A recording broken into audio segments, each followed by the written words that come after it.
வணக்கம். நான் உங்கள் நிசாந்தன் சார். நாங்கள் இன்றைக்கு பார்க்க இருக்க வினாத்தால் மேல் மாகாண கல்வி திணைக்களத்தினால் தரம் 10 மாணவர்களுக்காக நடத்தப்பட்ட 3ஆம் தவணை பரீட்சை 2024. இந்த வினாத்தால் இந்த பகுதி 2இல் அமையப்பெற்ற 2வது வினாவாக வந்த மடக்கை தொடர்பான வினாவை தெளிவாகவும் விளக்கமாகவும் பார்க்க இருக்கிறோம். நீங்கள் இன்னும் இந்த குறித்த வினாவை செய்து பார்க்கலண்டா கீழே டிஸ்கிரிப்ஷன் பகுதியில் லிங்க் இருக்க பிள்ளையே லிங்கை பயன்படுத்தி வினாத்தாளை தரவிறக்கம் செய்து பார்த்துட்டு வீடியோக்குள்ளே வாங்க. புள்ளியிடக்கூடிய வகையில் தான் பொதுவான வினாக்கள் கேத்திரகணித வினாக்களை தவிர மற்ற அனைத்து வினாக்களும் புள்ளியிடக்கூடிய வகையில் தான் திருத்தராக்கி இருக்கிறோம். உங்களுக்கு எத்தனை புள்ளி கிடைக்குது அப்படின்றத மறக்காமல் கொமெண்ட் பாக்ஸில் பதிவிடுங்க. கூடுதலான புள்ளிகள் பார்க்குறதோடு சரி, அந்த கொமெண்ட் பாக்ஸை பார்க்குறதும் இல்லை பதிவிடுறதும் இல்லை. அதை அப்படி இல்லாமல் நீங்கள் எத்தனை பார்த்துருக்குறீங்களா, அது உங்களுக்கு பயன்பெற்றிருக்காண்டா தான் அடுத்தடுத்த வீடியோவை நாங்கள் போடையிலும். ஸோ கட்டாயம் அது என்னுடைய வீடியோ மட்டுமில்லை பிள்ளையே, நீங்கள் ஆற்ற வீடியோ பார்த்து உங்களுக்கு பயனுள்ளதாக உணர்ந்தீங்களோ அந்த வீடியோக்கு கீழே குறைஞ்சபட்சம் கருத்தையாவது கட்டாயம் பதிவிடுங்க. அப்போ தான் மற்ற பிள்ளைகளுக்கும் அது சென்றடையக்கூடியதாக இருக்கும். இந்த வீடியோ எனக்கு சூம் மூலமான கணித வகுப்பு இந்த ரெக்கார்டிங் தரம் 10, 11 வகுப்புகளுக்கான சூம் மூலமான கணித வகுப்பு தொடர்ச்சியாக இடம்பெற்று கொண்டிருக்கு. மிகவும் பயனுள்ள வகுப்பு. இப்போ எல்லாருக்கும் பயனுள்ள வகுப்பாக இருக்குமோன்னு கேட்டால் சொல்ல தெரியாது. ஆனால் நீங்கள் இணைஞ்சு பாருங்க, கட்டாயம் நீங்கள் இதை பயனுள்ளதாக பயன்படுத்தக்கூடிய பிள்ளை. ஏன்னா யூடியூப்பில் வீடியோ பார்க்குற பிள்ளைகளால் கட்டாயம் இதை பயனுள்ளதாக இந்த வகுப்பை பயனுள்ளதாக பயன்படுத்தக்கூடிய பிள்ளை. இணைந்து பாருங்க, கட்டாயம் பிரயோசனமாக இருக்கும். ஒவ்வொரு பாடப்பரப்பும் மிகவும் தெளிவாகவும் விளக்கமாகவும் கலந்துரையாடப்படும். அதோடு உங்களுக்கு ஏற்படுற சின்ன சின்ன சந்தேகங்களாக இருந்தால் அது வாட்ஸ்அப் வழியாகவே கலந்துரையாடி தீர்த்து கொள்ளக்கூடியதாக இருக்கும். இல்லை கொஞ்சம் பெருசு, கட்டாயம் இதை சூம் மூலமான வகுப்பில் தான் கலந்துரையாடணும். வகுப்பில் கலந்துரையாடுறது உங்களுக்கு மட்டுமில்லை மற்ற பிள்ளைகளுக்கும் பயனுள்ளதாக இருக்குமென்றால் கட்டாயம் உங்களோட அதை வகுப்பில் கதைப்பேன். அது உங்களை மாதிரி இருக்கிற மற்ற பிள்ளைகளுக்கும் பயனுள்ளதாக இருக்கும். அனைத்து மாணவர்களுக்கும் அந்த விடயங்கள் எங்களோட குழுக்களில் இருக்கிற அந்த சூழ்நிலையில் இணைந்து கொள்கிற அந்த பிள்ளைகளுக்கு அந்த வகுப்பு பிரயோசனமாக இருக்கும். இணைந்து கொள்கிறேன்டா அது தொடர்பான விவரத்தை என்ன கேட்டும் பெற்றுக்கொள்ளக்கூடியதாக இருக்கும். அதோட இந்த குழுக்களில் பதிவிடுற விடயங்களை நீங்கள் பெற்றுக்கொள்ளுங்க. அதில் எந்த சிரமமும் இல்லை. ஆனால் தனிப்பட்ட முறையில் சார் இந்த பேப்பரை தாங்கோ, அந்த பேப்பரை தாங்கோ, இந்த கேள்விக்கு விளக்கம் கொடுக்கொண்டு அந்த என்னுடைய சூழ்நிலை கேட்காத பிள்ளைகளுக்கு என்னால் உண்மையாக ஹெல்ப் பண்ண முடியாத சூழலில் இருக்கிறேன். ஏன்னா எனக்கும் ஒரு வருமானம் வேணும். அந்த அடிப்படையில் சூழ்நிலை கலந்து கொள்கிற பிள்ளைகளுக்காக நான் எந்த பேப்பர் கேட்டாலும் நான் எடுத்து கொடுக்குறேன். நான் இல்லை ஏன்னா அது என்னுடைய கடமைப்பாடு. என்ன அந்த பிள்ளை என்ன நம்பி வந்துட்டு கட்டாயம் அந்த பிள்ளைக்கு தேவையான விடயத்தை என்னால் இயலுமான விடயத்தை நான் செய்து கொடுக்கணும். ஆனால் வேறு ஒரு ஆள்கிட்ட வகுப்புக்கு போகிறது, ஆனால் என்னிட்ட தான் டவுட்டை கேட்குறது அப்படின்னு இருக்கிறது சரியில்லை. அந்த அடிப்படையில் நீங்கள் உங்களுடைய ஆசிரியர்கிட்ட டவுட்டை கேளுங்க. யூடியூப்பில் சந்தேகங்கள் இருக்கிற வீடியோ சந்தேகங்களை கிளியர் பண்ணி தரேன் பிள்ளைகள். அதை நீங்கள் அப்படியே யூடியூப்பை பார்த்து கிளியர் ஆகும். அதில் எனக்கு ஒரு விதமான கட்டணம் தேவையில்லை. ஆனால் உங்களுக்கு தனிப்பட்ட முறையில் ஒரு ஹெல்ப் வேணுமெண்டா நீங்கள் உங்கள் கட்டணம் கட்டி எங்கே வகுப்புக்கு போகிறீங்களோ அவர்கிட்ட கேளுங்க. அதை விட்டுட்டு என்ன கஷ்டப்படுத்தாங்க. என்னட்ட வர்றதுன்னா என்னுடைய வகுப்புக்கு இணைந்து கொள்ளுங்க. கட்டாயம் நான் உங்களுக்கு ஹெல்ப் பண்ணுவேன். உங்களுக்கு தனிப்பட்ட ஒரு கைட் பண்ணி உங்களை மிகவும் தெளிவான முறையில் கணித புரிதலோடு கற்றுக்கொள்கிறதுக்கு கட்டாயம் உதவியாக இருப்பேன். சரி, வாங்கோ கேள்விக்குள்ளே போவோம்.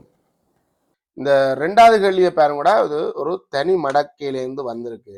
உண்மையை சொன்னால் நாங்கள் ஒரு 10ஆம் ஆண்டு தீட்டம் பொறுத்த வரைக்கும் நாங்கள் கனளவு கொள்ளளவோட மடக்க பார்க்கலாம். ஏன்னா நாங்கள் கனளவு கொள்ள படித்து முடிச்சிட்டோம். அப்போ கனளவு கொள்ளளவோட மடக்க வரும். எதிர்பார்க்குற மாதிரி ஒரு தனி மடக்க நான் மேல் மாகாண பிள்ளைகளுக்கு வரலாம். எங்களோட மற்ற பிள்ளைகள் எல்லாரையும் நீங்கள் ரெடியாக இருக்கும். ஒரு கனளவு கொள்ளளவு, ஏன்னா ஃபைனல் எக்ஸாம் பேப்பர் இந்த டச் இங்கே இருக்கும். கனளவு கொள்ளளவோட சேர்ந்தாப்புல தான் மடக்க வரும். ஆனால் இதே டைப்பில் தரம் 10 என்ஐ புக்கில் இருக்குது. இல்லையண்டு இல்லை, தரம் 10 என்ஐ புக்கில் மடக்கை தனியும் ஒரு கேள்வியாக இருக்குது. பொதுவாக நாங்கள் மடக்கையை பயன்படுத்தி சுருக்கள் மட்டும்தான் நாங்கள் பார்க்குறது. இந்த மடக்கையில் இருக்க நுட்பங்களை பெருசாக பார்க்குறதில்ல. சரி, ஒரு கேள்வி கிடைச்சிருக்கு, நம்ம அதை பார்ப்போம். 2வது கேள்வி, ஏ பகுதி, பி பகுதி, சி பகுதின்னு 3 பகுதி.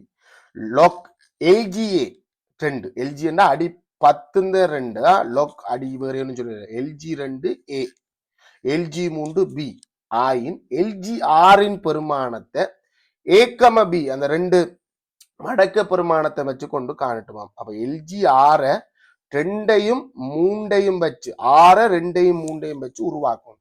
பெருக்கம் அல்லது வகுத்தல் மட்டும்தான் பயன்படுத்தணும். ஏண்டா பெருக்கலுக்கு தான் விதி இருக்கு. 2 மடக்கை பெருமானங்கள் உள்ள பெருக்கப்பட்டு கொண்டிருக்கும். வெளியில கூட்டுப்படும் உள்ள அப்ப பெருக்கமாக அல்லது கூட்டலாகத்தான் இருக்கும். வினா இலக்கம் 2,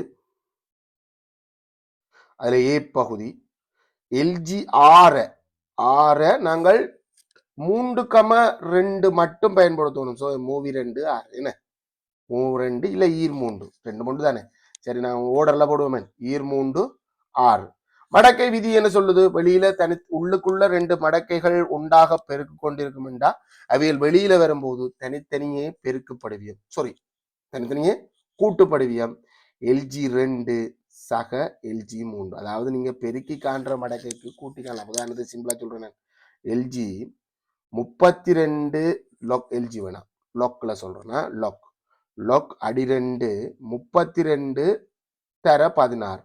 அதாவது 32 16 பெருக்கி அது 2 எத்தனையாம் வேலைன்னு காணணும். அவ்வளவு தூரத்துக்கு நீ கஷ்டப்படாத ராசா. நீ 32 தனிய 2 எத்தனையாம் வேலைன்னு காண். வலுக காண்றதுதான் மடக்கு. என 32 தனிய 2 எத்தனையாம் வேலைன்னு காண். பிறகு 16 தனிய 2 எத்தனையாம் வேலைன்னு காண். இது ரெண்டையும் கண்டு கூட்டி விட்டா வரும் என்றா இது பெருக்கி அடிகள் சமனாக இருக்கும்போது பெருக்கும் போது சுட்டிகள் கூட்டுப்படும். சுட்டிகள்லாம் வலு. ஸோ அந்த வலுக்கள் கூட்டுப்படுது. வலுவிந்த பெருமானம் தான் மடக்கு. அதுதான் மடக்கை விதி சொல்லுது. ஸோ இதுக்கு நாங்கள் அவர் அச்சர ரீதியாக சொல்லியிருக்காரு, இதுக்கு அச்சர ரீதியாக சொல்லியிருக்கார் பி. ஸோ ஆறுந்த பெருமானம் ஏ பிளஸ் பி என்ற கோபத்தை அவ்வளவுதான். ரோமெல்லக்கம் ரோமெல்லக்கம் இல்லாமல் பி பகுதி கேள்வி. எல்ஜி 2 சக எல்ஜி 3 அது வேறுகள் இது வேறுகள் இல்லையா. சய 1 சமன் எல்ஜி 0.6 என காட்டுக. ரெண்டுல ஒரு விதம் பிள்ளைகள். ஒன்று இங்கே இருந்து எடுத்துக்கொண்டு போய் இந்த கோவையில கொண்டு போய் நுப்பாட்டணும். எங்க இது கேத்திர கணிதத்துல நிறுவல் மாதிரி இல்ல, இங்கே இருந்து எடுத்துக்கொண்டு போய் இங்க வந்து சேரும் காட்டணும். இல்ல இன்னும் ஒரு டைப் இருக்கு, இடையில இருந்து கொண்டு வந்து இந்த 2 பேரும் ஒன்று கொண்டு சமன் என்று காட்டுறது. நம்ம இது எடுத்துக்கொள்வோம். இதுதான் நமக்கு இருக்கிற நல்ல ஆயுதம். இது எடுத்துக்கொள்வோம். LG R LG 0.6. முதலாவது 0.6 தசமத்துல இருக்குது. நம்ம பின்னமாக்கும் தேவைப்படம் போல அடங்க. அங்க எல்லாமே முழுவன் தான். ஸோ ஆறின் கீழ் 10 வரும். இந்த ஆறையும் வந்து நாங்கள் பெருக்கமாக்குவோம். ஈர் 3 6 அங்க 2 3 இருக்கு. ஈர் 3 6 கீழ் 10. ரைட். இப்ப நாங்கள் மடக்கை விதியை பயன்படுத்துவோம். மடக்கை விதி சொல்றது பெருக்கப்படுறாக்கள் தனித்தனி மடக்கை பெருமானமாக கூட்டப்படும். வகுக்கிறாள் இந்த மடக்கை பெருமானம் கழிபடும். எல்ஜி 2 சக எல்ஜி 3 சய எல்ஜி 10. எல்ஜி 10 அதாவது எல்ஜி 10ன்றது லோக் அடி 10 10 10 10 எத்தனையாம் பேரு 8 கால் பூச்சிக்கு எத்தனை கால் மாதிரி 10 10 எத்தனையாம் பேரு ஓராம் பேரு. ஸோ இதுக்கு பெருமானம் தெரியும். இது இந்த பெருமானம் 1. ஸோ எல்ஜி 2 நாங்கள் கேட்ட கேள்வி கேட்ட மாதிரி வர்றோம். எல்ஜி 3 சய 1. அப்ப நாங்கள் மாறி நிறைய இருக்கோம். இங்க இருந்து அங்க கொண்டு போயில அதுவும் சரி, இங்க இருந்து அங்க கொண்டு போகாம அங்கே இருந்து இங்க கொண்டு வந்திருக்கோம். ஸோ நிறுவிட்டோம். அவ்வளவுதான். ரைட். சீப்பாட்களுக்கு வரும் பிள்ளைகள் மடக்கை அட்டவணையை பயன்படுத்தி சுருக்குக. இதுதான் எங்களுக்கு தேவையானது. ஒரு ஃபைனல் எக்ஸாமை பொறுத்த வரைக்கும் இதுதான் வரும். நீங்க ஓலவேலுக்கு ரெடியாராக்கள் தானே. ஒரு உண்மையான மடக்கை இந்த நோக்கம் என்ன பிள்ளைகள், கால்குலேட்டர் இல்லாத காலத்துல இப்ப எல்லாம் தட்டிட்டா விட வரும். கால்குலேட்டர் இல்லாத காலத்துல கணித சுருக்கல், அதுவும் இப்ப 32.4 வகுக்கிறன்றது ஒரு சாதாரண விஷயம் இல்லை. 3246 வாய்ப்பாடு தெரிஞ்சாதான் வகுக்கணும், இல்லைன்னா மினக்கெடும். ஸோ இப்படிப்பட்ட இதை விட நுட்பமான கணக்கெல்லாம் 11ஆம் ஆண்டுல படிப்போம். அப்போ இப்படிப்பட்ட கஷ்டமான கணக்குகளை செய்யறதுக்கு கால்குலேட்டர் ஓரளவுக்கு உதவி செஞ்சிச்சு. மடக்கை உதவி செஞ்சிச்சு. இப்ப கால்குலேட்டர் இருக்கிறதால அது இந்த பயன்பாடு இல்லை என்றாலும் இன்னும் சிலபஸ்ல இருக்கு. இன்னும் கொஞ்ச காலத்துல அது தேவை இல்லை என்ற ஒரு கட்டத்துக்கு வந்துடும். அப்ப தூக்கிடுவாங்க. இப்போதைக்கு இன்னும் சிலபஸ் இருக்கு. அதுல கொஞ்சம் கணிதம் இருக்கு, அதுல கொஞ்சம் நுட்பம் இருக்கு. ஸோ அதை இன்னும் தூக்காம இருக்கிறதுக்கான காரணம். சரி, நாங்கள் இப்ப வந்து அதை செய்ய போறோம். 4.8 சி பகுதி 4.8 தர 275 வகுத்தல் 32.46. வடக்கேட்டவனையில இந்த கணக்கை நீங்க செய்யறதுக்கு இதை முதல்ல ஒரு சமன்பாடாக யோசிக்கிறது. பல மேதேட்டருக்கு இப்படித்தான் இருக்கணும் இல்லை. வடக்கேட்டவனையில இந்த கணக்கை செய்ய போறீங்கன்னா இதை முதல்ல ஒரு சமன்பாடா யோசிக்கும். முன்னுக்கு ஒரு அச்சரம் ஏயோ எக்ஸோ என்ன பெருமானம் என்றாலும் நீ போடும். சரிதானே. ஏயோ எக்ஸோ என்ன பெருமானம் என்றாலும் நீ போடும். ஏன்னா ஒரு சரியான படிமுறைக்கு ஏற்ற மாதிரி கொண்டு போவோம். மடக்கையும் உள்ள கொண்டு வரணும். அப்பதான் மடக்கேட்டவனையை பயன்படுத்தலாம். சமன்பாட்டின் இருபுறமும் மடக்கு எடுப்ப லொக் ஏ சமன் அந்த கோவை இந்த நீ எடுத்து வர தேடி வார பெருமானது இந்த மடக்கை பெருமானம் தான் இப்ப வரும். லொக் இந்த கோவை 4.8 தர 275 வகுத்தல் 32.46 மடக்கை விதியை அப்ளை பண்ணுவேன். இதுதான் எல்லா கணக்குக்குமான படிமுறை. முதல் மடக்கை எடுப்பேன், மடக்கை விதியை அப்ளை பண்ணுவேன், மடக்கை பெருமானம் காணுவேன், சுருக்குவேன், முரண்மடக்கை காணுவேன். விட வந்துடும். அது எந்த கேள்வி பெரிய கேள்வியா இருந்தாலும் இதான். மடக்கை விதின்னு சொல்லுதுன்னா பெருக்குப்படுறாக்கள் இந்த தனித்தனி மடக்கை பெருமானம் கூட்டுப்படும், வகுபடுறாள் இந்த மடக்கை பெருமானம் கழிவடும். இப்ப மடக்கை பெருமானம் காண்றதுக்கு மடக்கை அட்டவணை உதவி கொடுக்க போறோம். மடக்கை பெருமானத்தை நாங்கள் பெரிய விளக்கம் கொடுத்து அது கடைசியா சாராம்சமா 2 பாட்டுல கொண்டு வந்து விட்டுட்டோம். முன்னுக்கு இருக்கிற பகுதி சிறப்பியல்பு, பின்னுக்கு இருக்கிற பகுதி தசமக்கூடு. தசமக்கூடு மடக்கை அட்டவணையில இருந்து எடுப்போம். சிறப்பியல்பை நாம தான் கண்டுபிடிக்கணும். அதாவது விஞ்ஞான முறை குறிப்பீட்டில் எழுதும் போது இது 10 எத்தனையாம் வேலு கண்டு வரும். இருக்க வேண்டிய இடத்திலேயே தசம் இருந்தா 10 0.0 வேலு. அதாவது 4.8 விஞ்ஞான முறை குறிப்பீட்டில் எழுதினா 4.8 தர 10 0.0 வேலு. சோ இந்த 0 தான் எங்களோட சிறப்பியல்பு. முன்னுக்கு 0. தசமக்கூடு போகணும்னா இதை 3 இலக்கமா கருதணும். 3வது இலக்கம் ஒன்றை சேர்க்கணும். 48 சைவர்ல இவற்றை தசமக்கூடு இருக்கு. மடக்கை அட்டவணையில 48 மடக்கை அட்டவணை கணக்கு அட்டவணை இருக்கும். இது எந்த அட்டவணைன்னு பார்க்கணுமா? மடக்கை அட்டவணையில 48 சைவர்ல போனா இவற்றை தசமக்கூடு 68 12 68 12 இவற்றை தசமக்கூடு அப்படி எடுத்து வந்து போட வேண்டிய ஒரு கரைச்சலும் இல்லை. 68 12 ரைட். இப்ப இவற்றை தசம் எங்க இருக்குண்டா இங்க இருக்கு. அதாவது இருக்க வேண்டிய இடத்தை விட 2 தானம் பின்னுக்கு இருக்கு. நான் என்ன சொல்றேன்டா பிள்ளைகள், 275 நீ விஞ்ஞான முறை குறிப்பிட்டு எழுதணும்னா 2.75 தர 10 2ஆம் வேலு. இந்த 2ஆம் வேலு தான் சிறப்பியல்பு முன்னுக்கு வந்துடும். 2 தசமக்கூடு இதே இலக்கத்துக்கு தான். 2 இலக்கத்தை சேர்த்தா 27 5ல இருக்கு இவற்றை தசமக்கூடு 27 5 இது 43 93 இந்த இருக்கு 43 93.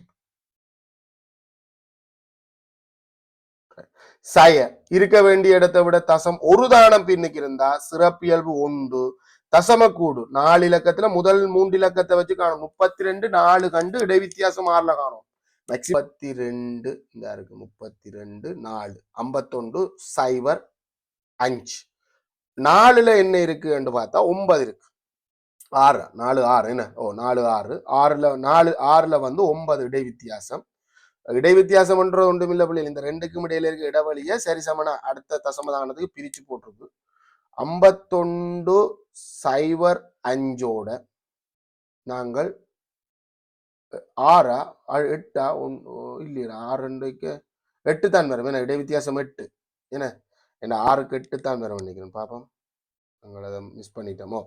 6க்கு 8 8 வந்து கூட்டணும். 8 வந்து கூட்டினோம்னா எங்களுக்கு இதுக்கு 3 1 1 5 51 13 வரும். 51 13 தான்.